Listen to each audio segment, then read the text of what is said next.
Hey everyone, you're at the Hub, you're with Matthew, and you're in the teacher instruction segment. And again, to share yoga with anybody of any ability, I think that there are certain truths that we have to explore and rethink about what yoga is and is not, and mostly what yoga is. But I want to address something about and it feeds into what our approach is. I do not think that offering adaptive yoga classes or working with people with special conditions is actually doing something and changing it and making it for someone that lives with paralysis, let's say. And I think this is a very deep and very important point, at least in how I think about what adapting yoga is and making yoga accessible for people with trauma, loss, and disability. Is that it's not an issue of you're doing a good thing as a yoga teacher or it's social justice. It is all that stuff too. But the point I really want to get across is captured by this line. Everyone belongs to yoga, and yoga belongs to everyone.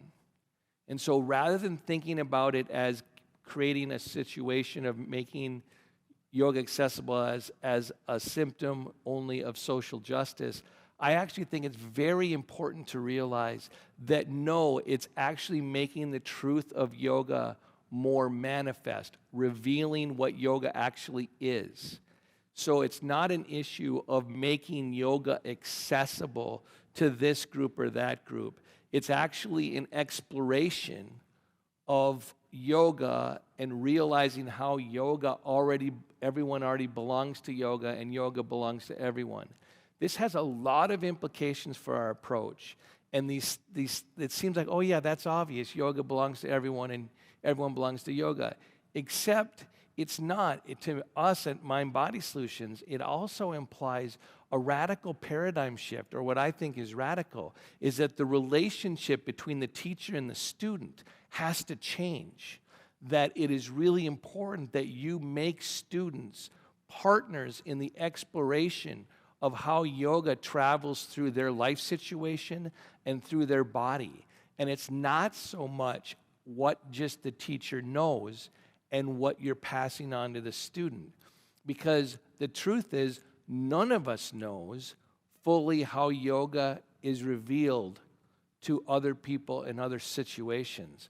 And so this seems like, yeah, of course, I respect my students and we're sharing yoga together. But I think it's even deeper than that. I think that an adaptive yoga teacher or a yoga teacher that is trying to make yoga accessible to everyone has to start really thinking and being on a journey of exploration with the student to see how this goes. So my yoga teacher, Zoe Zukovic, made me a partner in a great experiment as to how yoga travels through someone who lives with a spinal cord injury. From the basis of that, I started to explore how some of the core principles actually might go through somebody with cerebral palsy, or someone that's living with a traumatic brain injury, or this or that, or someone that's surviving with PTSD. And it's not that you're doing a good deed by helping someone enter yoga, which on some level maybe you are. No, you're exploring the truth of yoga together. And I think that this is the very foundation of the student-teacher dynamic. It's not going to be as much about knowledge and you passing simply knowledge to somebody, but rather it has to be an exploration. And I think that this is very important and has implications for the way you present material, for the way you work with groups, and all of these things that we will explore in the Hub as we go forward. And so,